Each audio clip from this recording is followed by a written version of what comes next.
दोस्तों इस वीडियो में हम क्लास 10th का एक बहुत ही महत्वपूर्ण क्वेश्चन सॉल्व करेंगे जो यहाँ पर दिया हुआ है। सिद्ध करें कि 5-2√3 एक अपरिमेय संख्या है। तो दोस्तों जब भी आपको अपरिमेय संख्या दिया रहेगा ना तो हम उसको विपरीत मान लेंगे यानी परिमेय संख्या मान लेंगे। तो यहाँ पर हम लिखेंगे माना कि 5-2√3 एक परिमेय संख्या है, एक परिमेय संख्या है। ठीक है ना, हम इसका विपरीत मान लेंगे। और परिमेय दिया रहेगा तो हम परिमेय मान लेंगे और परिमेय दिया रहेगा तो हम अपरिमेय मान लेंगे। विपरीत मान लिए। इतना आपको समझ में आ गया कि माना कि 5-√3 एक परिमेय संख्या। तो परिमेय संख्या क्या होता है? p/q के रूप में होता है। तो यहाँ पर हम लिखेंगे 5-2√3 इक्वल टू p/q। और देकर हम फिर लिखेंगे यहाँ पर +5 है तो इधर ले जाएंगे हम इसको -2√3 इक्वल टू p/q। प्लस है तो माइनस हो जाएगा -5। ठीक है ना, इतना हो गया। अब यहाँ पर देखिए फिर और देकर हम लिखेंगे इस -2 गुना में है तो इधर जाकर भाग में हो जाएगा √3 इक्वल टू p -2q -5/-2 हो गया। इतना आपको समझ में आ गया। अब हम इसको ऐसे भी लिख सकते हैं और देकर p/-2q -5/-2 इक्वल टू √3। यानी हम इसको इधर और इसको उधर यानी किधर भी लिख सकते हैं। ठीक है ना। तो आप देखिए ये p/q के रूप में तो यह हमारा हो परिमेय संख्या और यह अपरिमेय संख्या हो गया। ठीक है ना, √3 क्या है? अपरिमेय संख्या है। तो यहाँ पर हम लिखेंगे, आपको यह समझ में आ गया होगा समीकरण कैसे बनता है।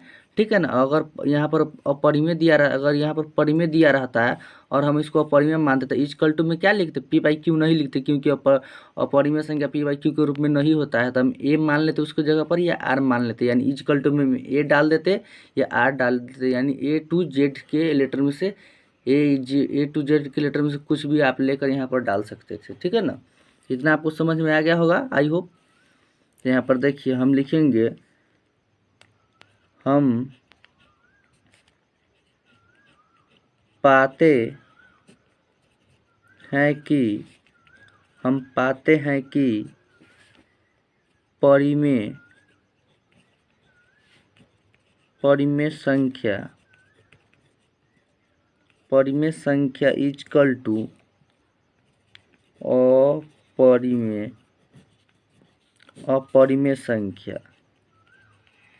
अपरिमेय संख्या जो असंभव है। अब यहाँ पर देखिए हम पाते हैं कि परिमेय संख्या इक्वल टू अपरिमेय संख्या जो असंभव है। यहाँ पर देखिए यह जो है हमारा परिमेय संख्या है, यह है ना परिमेय संख्या p/q के रूप में है, ये भी p/q के रूप में है। ठीक है ना। तो यह जो है हमारा परिमेय संख्या और इक्वल टू में √3 यानी अपरिमेय संख्या, यानी यहाँ पर बराबर बराबर आ रहा है ना।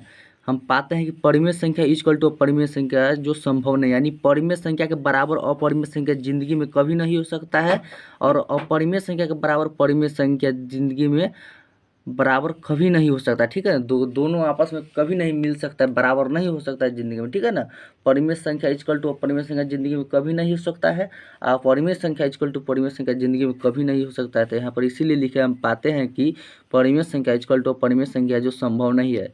आई होप आपको इतना समझ में आ गया हो। तो देखिए आगे लिखेंगे अतः हमारी मान्यता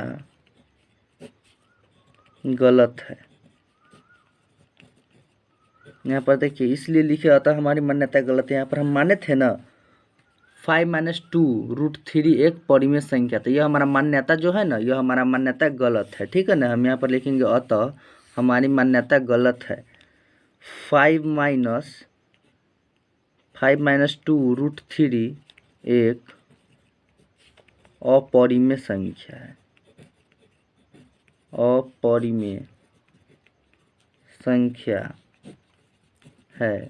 ठीक है ना, इसमें कुछ नहीं था, सिर्फ सिद्ध करना था, बताना था कि ये कौन सी संख्या परिमेय संख्या या परिमेय संख्या है। तो यहाँ पर दिया था परिमेय संख्या है, इसको सिद्ध करने के लिए वास्तविक में और परिमेय संख्या है या नहीं। तो यहाँ पर हम सिद्ध किए हैं, तो परिमेय संख्या इक्वल टू परिमेय संख्या है, जो कभी संभव नहीं, यानी जिंदगी में कभी बराबर नहीं हो सकता है।